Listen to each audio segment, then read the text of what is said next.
now, there's another tutorial for you. As always, right down there is the link to my disclaimer video. Never seen before, watch that at least once before watching any of my tutorials. It's not very long.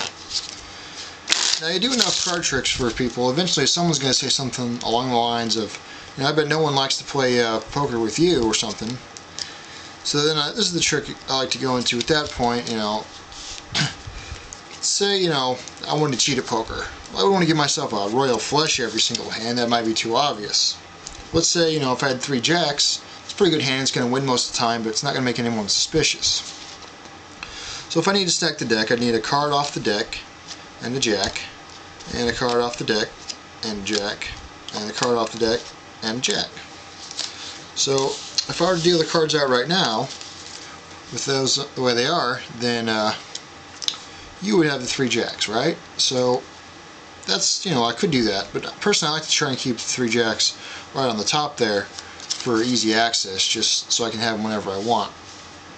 But I could go ahead and deal out, you know, 3 cards to each of us, and of course I would give you the 3 jacks because I'm such a nice guy.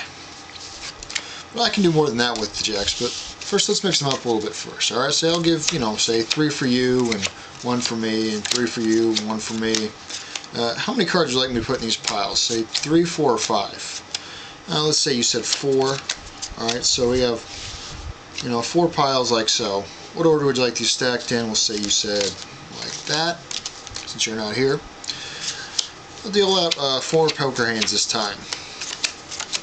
Alright, and we'll just see how many we can do here. Which pile would you like? Let's say you pick this one. I'll take this one. See what the other guys have real quick. It looks like nothing. Ace high, king high. You've got a pair of 7s, not bad, but of course I want to win real big, so I have 4 jacks. Now this one can seem pretty impressive. It can really puzzle people, but it's ridiculously easy as long as you can remember all the proper steps. There's really no sleight of hand. Alright, so you need to, you know, you're going to have a mixed deck, and you're just going to go through and pull out 3 of the jacks. Or if you want, you can use queens or aces or 9s or whatever. It doesn't really matter. But you're going through here and you pull out a jack. Oops, excuse me here. Pull out a jack. Then you pull out another jack. And at this point, you're going to go through, and when you see the next jack, you're not going to pull it out. You're going to push 2 cards over past it, casually cut right there, and just keep right on going, looking for the last one. Of course, you have these up so no one can see them. But when you're done, what you want is to have 3 jacks, and the 4th one to be 3rd from the top. And you set that down, and you want these to be like so. So the off-colored one, whatever it is on the bottom, or when you flip them face up, it'll be the first one here. So then you do the lines as I did. Take a card off the deck and a jack, and you show them the jack each time. A card off the deck and a jack, and a card off the deck. Of course, this is the 4th jack, and a jack, and a jack. Now, obviously, don't show them the one off the deck there when you do it for them. So then at this point, you can say, as I did, I like to keep the 3 jacks on the top just for easy access. Now, if someone's really paying attention, they might catch that the suit changed here, but most of the time, all everyone ever sees is 2 reds and a black, or 2 blacks and a red, however you happen to pull them out. They won't notice that the order changed or the suit changed or whatever. Just don't let them, you know, when these are sitting on the table, have them sitting face down. When you flash them at them here, don't give them a real long look. Just give them enough time to kind of see, you know, 2 reds and a black, and then put them back down and move on. Occasionally someone will catch that, but even if they do, they say something, just move on. Don't worry about it. It's not a big deal. Then you do the bit about, alright, let's see if I would go ahead and deal with 3 cards. And when you deal out, make sure it's real clear that you're dealing real fair, so it doesn't seem like you can do anything, because you're not doing anything. But it's going to seem like you are in just a second when you flip these over.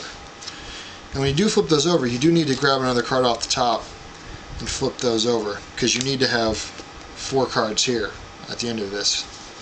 You know, the 4th jack's going to be on the bottom here. You need 3 cards on top of it. You know, then flip these over, these go on top, and everything goes back on top of the deck.